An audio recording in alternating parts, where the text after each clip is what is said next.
Shivdatt hospital, ये नाम ही काफी था लोगों को डराने के लिए। कभी यह अस्पताल गांव की शान हुआ करता था, अब यहाँ बस खौफ का साम्राज्य था। कहते थे यहाँ एक डॉक्टर की लापरवाही से कई मरीजों की मौत हो गई थी। तब से यह अस्पताल वीरान पड़ीडा था। लोगों ने यहाँ अजीबोगरीब आवाजें सुनी थीं, परछाइयां देखी थीं। कोई भी यहाँ जाने की हिम्मत नहीं करता था, खासकर रात के अंधेरे में। गांव के बाहर एक छोटी सी कुटिया में अर्जुन रहता था, एक साधारण सा किसान, लेकिन भगवान शिव का अनन्य भक्त। सुबह शाम पूजा, गीता पाठ और गले में हमेशा शिवजी का त्रिशूल लॉकेट, यही थी उसकी दिनचर्या। एक दिन गांव में बात फैली कि जो कोई शिवदत्त हॉस्पिटल में एक रात बिताएगा उसे इनाम में एक बड़ी रकम मिलेगी। सब डर गए, लेकिन अर्जुन ने चुनौती स्वीकार कर ली। उसे अपने भगवान पर अटूट विश्वास था। उसने सोचा, जब मेरे साथ मेरे भोलेनाथ हैं तो मुझे किसका डर। सूरज ढल चुका था, अंधेरा घना होने लगा था। अर्जुन ने गीता और त्रिशूल लॉकेट अपने साथ लिया और शिवदत्त हॉस्पिटल की ओर चल पीढ़ा। हवा में एक अजीब सी सन्नाटा छाया हुआ था। जैसे जैसे वह अस्पताल के करीब पहुंचता गया, उसके कदम भारी होते गए। फिर भी उसने हिम्मत नहीं हारी।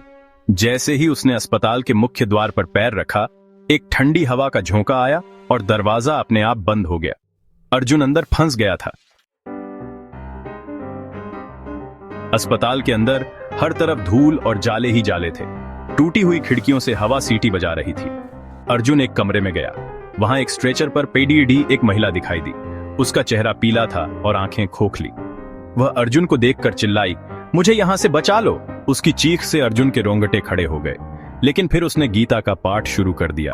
धीरे धीरे वह भयानक आकृति गायब हो गई। अगले ही पल अर्जुन को ऑपरेशन थिएटर से आवाजें सुनाई दी। जिज्ञासावश वह उस तरफ बढ़ा। थिएटर के अंदर एक डॉक्टर खून से सने कपड़े देहों में एक लाश पर ऑपरेशन कर रहा था। उसके हाथ में एक खून से सना चाकू था। उसने अर्जुन को देखा और कहा, क्या तुम भी मेरे मरीज बनना चाहते हो?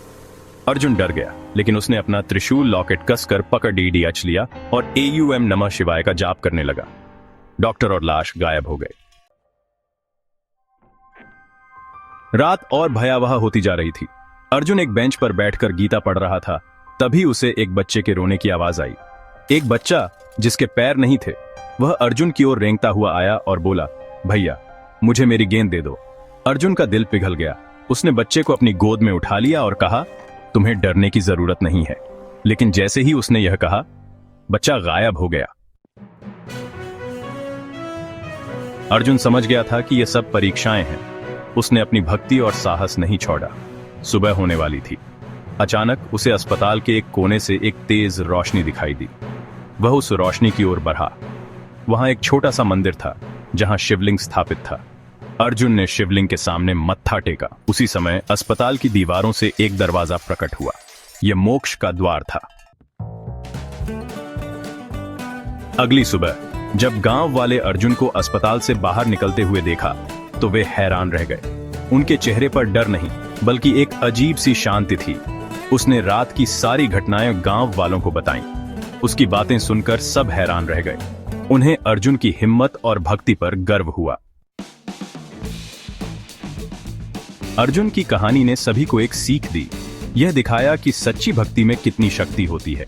यह भी सिखाया कि डर केवल मन का वहम है। अगर मन में श्रद्धा हो और भगवान पर अटूट विश्वास हो तो कोई भी बाधा हमें हमारे लक्ष्य से नहीं रोक सकती। जहां सच्ची भक्ति होती है, वहां भगवान खुद हमारी रक्षा करते हैं।